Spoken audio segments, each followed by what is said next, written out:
আমাদের মূল আজকে যে আলোচনার বিষয়গুলো কেন আমরা এখানে বসছি সেটা আপনারা মোটামুটি সবাই বুঝতে পেরেছেন। এটা আমাদের একটা প্রাথমিক পর্যায়ে আমাদের সিদ্ধান্ত গ্রহণ এবং আমাদের বিস্তারিত আলাপ আলোচনা, আমাদের সাইট সিলেকশন, আমাদের কাজের পরিস্থিতি, আমাদের ইনভলভমেন্ট, এটা আমরা যুক্ত করব। আমি শুধু এইটুকু বলতে চাই যে আমাদের মাননীয় প্রধানমন্ত্রী তারেক রহমানের নেতৃত্বে আমরা একটি নতুন যুগের সূচনা করতে যাচ্ছি। এটা হচ্ছে একটা রেনেসার যুগ। পৃথিবীতে যখনই কোনো দেশে রেনেসার আন্দোলন গড়ে উঠেছে, সে ইউরোপের 16 শতকে আমাদের দেশে একটা অন্ধকার যুগ পেরিয়ে 1801 সাল থেকে একটা নতুন রেনেসার যুগ শুরু হলো এবং একটা নবজাগরণের যুগ। আমরা মনে করি আমাদের একটা গভীর জমাট বাঁধা অন্ধকারের ধ্বংসচ্ছন্ন ছিল আমাদের এই দেশ, এবং সেই অন্ধকার পেরিয়ে এবং সেটা স্থায়ী ছিল প্রায় 20-22 বছর যাবত। আমরা একটি নতুন যুগের পদার্পণ করছি। সেই পদার্পণের ক্ষেত্রে আমাদের যা কিছু ঐতিহ্য, যা কিছু সংস্কৃতি, যা কিছু আমাদের নিদর্শন যেটা আছে, আমাদের জাতি হিসেবে পৃথিবীর সামনে তুলে ধরার জন্য এটা আমাদের অত্যন্ত সমৃদ্ধ একটা অতীত এবং সংস্কৃতি এবং ইতিহাস রয়ে গেছে।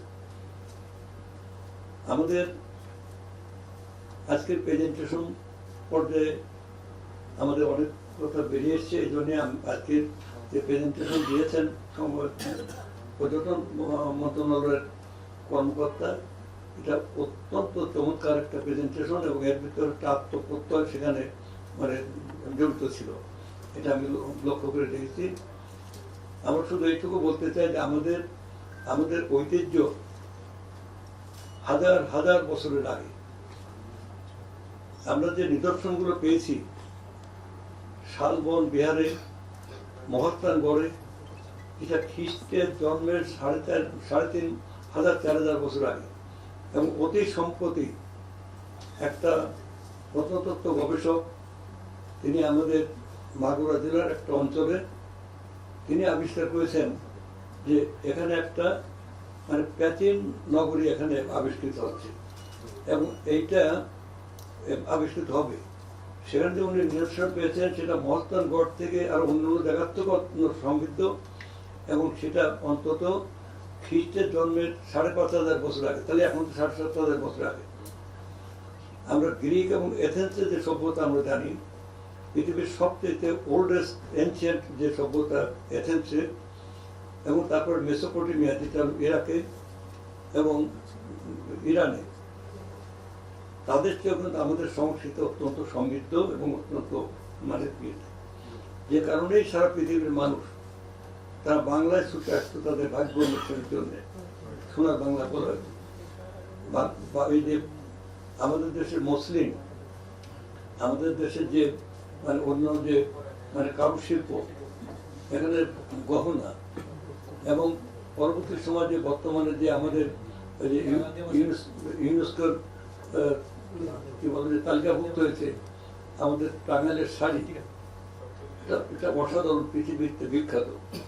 তা শুধু পর্যটন নিয়ে অনেক দেশ, ক্ষুদ্র ক্ষুদ্র দেশ, তারা কিন্তু পৃথিবীতে এখন মাথা তুলে দাঁড়িয়েছে। যেমন আমাদের থাইল্যান্ড, এখন দেখা যাচ্ছে ফিলিপাইন এবং ভিয়েতনাম, যে ভিয়েতনাম একটা বিধ্বস্ত, মালদ্বীপ, এরা কিন্তু পর্যটন নিয়ে।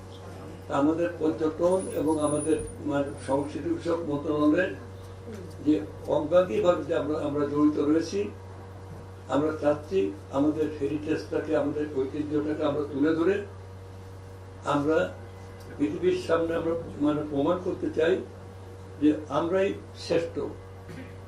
আমরা বাঙালি জাতি, আমাদের দেশই পৃথিবীর শ্রেষ্ঠ। প্রিয় সাংবাদিক বন্ধুগণ, দেশটা আমাদের সবারই, আপনাদের, আমাদের গ্রামের কৃষকদের, শ্রমিকদের, আমাদের তাঁতি নাপিত ধোপা সবারই দেশ। আসুন সবাই মিলে আমাদের প্রিয় মাতৃভূমির ইতিহাস ঐতিহ্যকে আমরা সারা পৃথিবীতে ছড়িয়ে দিই এবং আমরা সারা দেশের মানুষকে আমরা উদ্বুদ্ধ করি।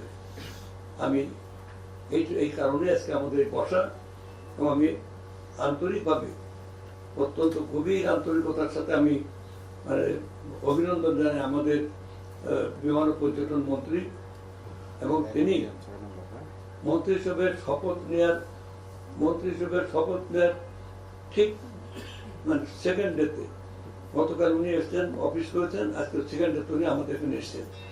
এবং এই যে তার যে একটা আবেগ, এটা এক ধরনের রোমান্টিক আবেগ, একটা প্রচন্ড মানে এর ভিতরে একটা রোমান্টিসিজম আছে যে আমরাই কর্মজয়, কর্মনিষ্ঠয়, এবং সেই আবেগ থেকে উনি আমাদের এখানে এসছেন।